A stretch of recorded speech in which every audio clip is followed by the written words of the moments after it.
শশীদি, ও শশীদি, আপনি কেন এটা করেননি? আপনার তো এটা করা উচিত হয়নি।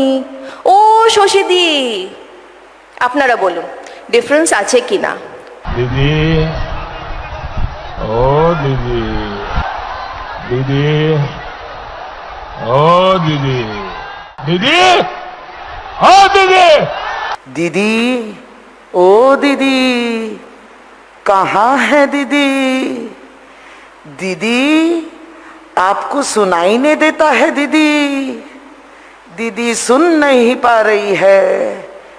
একজন রাজ্যের মুখ্যমন্ত্রীকে এই দিদি, সকলের দিদি, এই দিদিকে তাচ্ছিল্য করছেন, অপমান করছেন। আজকে সত্যি আমরা সকলেই উদ্বেগ প্রকাশ করি। দিদি,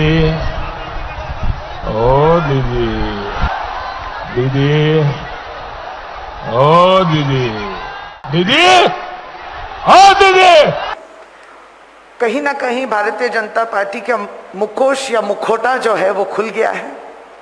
और सबसे दुख की बात है कि जिस भाषा में या जिस भाषा का प्रयोग किया जा रहा है, प्रधानमंत्री, खुद प्रधानमंत्री, पहले ये कहना वर्जित है कि उनके चेयर को हम लोग सम्मान करते हैं। हम लोग गृह मंत्री जो हैं उनका चेयर को भी सम्मान करते हैं, लेकिन दुख की बात यह है कि चेयर में जो बैठे हैं दो शख्स, प्रधानमंत्री और गृह मंत्री, उनको सम्मान कर नहीं पा रहे हैं। और ये सम्मान हम लोग इस वजह से नहीं कर पा रहे क्योंकि ये सम्मान वो नहीं रख पा रहे हैं।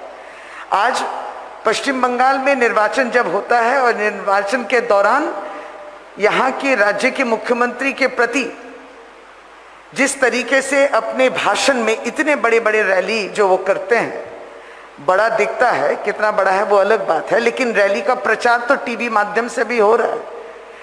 और ये टीवी माध्यम से लोग सुन रहे हैं कि प्रधानमंत्री, देश के प्रधानमंत्री, इस राज्य के मुख्यमंत्री, जिसको सब बहुत स्नेह से दीदी बोलते हैं, उस दीदी शब्द को किस तरीके से जो है हम लोग बंगाली में बोलते हैं टोन मारना या टिटकरी मारना या कमेंट देना जिसको कहते हैं। और कहते हैं, दोबारा मुझे ये कहने में भी शर्म होती है, जिस तरीके से, जिस अंदाज में दीदी, ओ दीदी, जिस तरीके से दीदी आप कहाँ हैं, दीदी आप सुन रहे हैं ना, ओ दीदी, इस शब्द को इस तरीके से प्रयोग करके दीदी का अपमान करना पश्चिम बंगाल के महिलाओं का अपमान है, देश के महिलाओं का अपमान है। आप देखें, आपने सुना भी, जून माल्या जी जो इस बार इस निर्वाचन में पश्चिम बंगाल में एक कैंडिडेट भी है, और हमारे संग उपस्थित अन्य चक्रवर्ती जो हैं, दोनों ही वरिष्ठ, अपने पेशे से जो संपर्क है उनमें, उसमें उनका नाम भी है।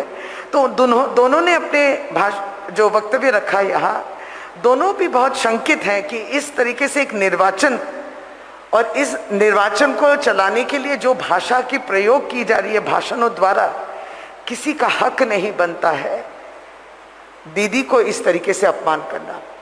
और देश के कानून हैं, हम लोग को मालूम है, देश के कानून हैं, जहाँ पे जिन कानून के शरण में अगर हम लोग जाएं तो इस कानून द्वारा जो है महिला की रक्षा हो सकती है। तो देश के कानून जो है ये इस पे भरोसा रखते हुए आगे चल के विचार होगा, लेकिन उसके पहले गणतंत्र की इस परीक्षा में पश्चिम बंगाल की जनता भी विचार करेंगी।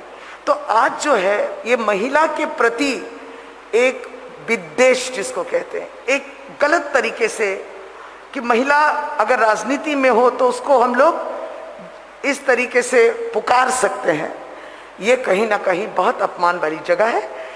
यही आज हम लोग प्रेस कॉन्फ्रेंस द्वारा कि कहाँ प्रधानमंत्री, देश के प्रधानमंत्री, नन लेस देन प्रधानमंत्री, इन शब्द का जो प्रयोग करते हैं और जिस तरीके से, जिस अंदाज से अपने भाषण में ये बोलते हैं, ये गणतंत्र के पक्ष में